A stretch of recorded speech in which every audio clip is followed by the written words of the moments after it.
Delivery ஆட்களை போல் நடித்து குற்றவாளிகள் குற்ற சம்பவங்களில் ஈடுபடுவது அதிகரித்து வரும் வேளையில் இதனை கட்டுப்படுத்த வேண்டிய அவசியம் குறித்து விவரிக்கிறது இந்த தொகுப்பு. பரபரப்பான வாழ்க்கை ஓட்டத்தில் காய்கறி முதல் கம்ப்யூட்டர் வரையில் எல்லாம் ஆன்லைன் ஆர்டர் டெலிவரி என்றாகிவிட்டது. இதில் உணவு டெலிவரியை எடுத்தால் ஆல் டைம் அவைலபிள் ஆகிவிட்டது.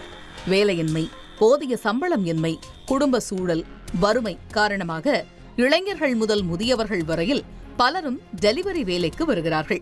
இப்படி வருபவர்களின் பின்னணியை வேலை கொடுக்கும் நிறுவனங்கள் பார்ப்பது இல்லை என்பதுதான் உயர்நீதிமன்றத்திற்கு சென்ற குற்றச்சாட்டு.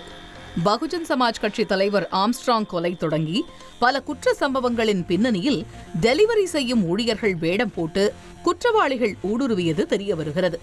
டெலிவரி ஆட்களை கண்காணிக்க விதிகளை வகுக்க தமிழக டிஜிபிக்கு உத்தரவிட கோரிய வழக்கில் தமிழக டிஜிபி ஸ்விக்கி, ஜொமாட்டோ, டன்சோ, ஜெப்டோ போன்ற டெலிவரி நிறுவனங்கள் பதிலளிக்க உத்தரவிட்டது உயர்நீதிமன்றம்.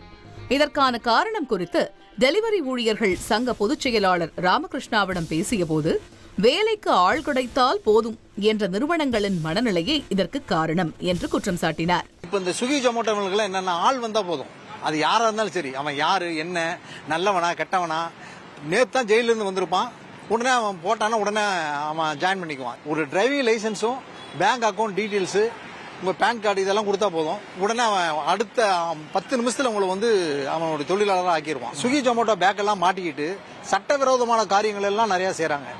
இதெல்லாம் ஸ்விக்கி, ஜொமேட்டோவுக்கு கவனத்திலே கொள்றதில்லை. இப்போ ஆட்கள் தொழிலாளர் செலக்ட் பண்ணுறதை செலக்ட் பண்ணி தேர்ந்தெடுத்து நல்லவனான்னு தேர்ந்தெடுத்து செய்யணும். அதெல்லாம் அவன் செய்யறதே கிடையாது. அவனுக்கு வேண்டியது அடிமைகள். அந்த மாதிரி யாரை வந்தாலும் அவன் எடுத்துக்குவான். இதை போலீஸ் துறை தான் இதை கண்ட்ரோல் பண்ணி கட்டுப்பாடு பண்ணி ஒரு முறையாக கொண்டு வரணும். இப்படி ஆட்களின் பின்னணியை விசாரிக்காமல் வேலைக்கு எடுப்பதால் குற்றவாளிகள் டெலிவரி ஆள் வேலையை தனியாக இருக்கும் பெண்களை நோட்டமிடவும் குற்றங்களை அரங்கேற்றவும் பயன்படுத்துகிறார்கள் என்ற குற்றச்சாட்டும் முன்வைக்கப்படுகிறது.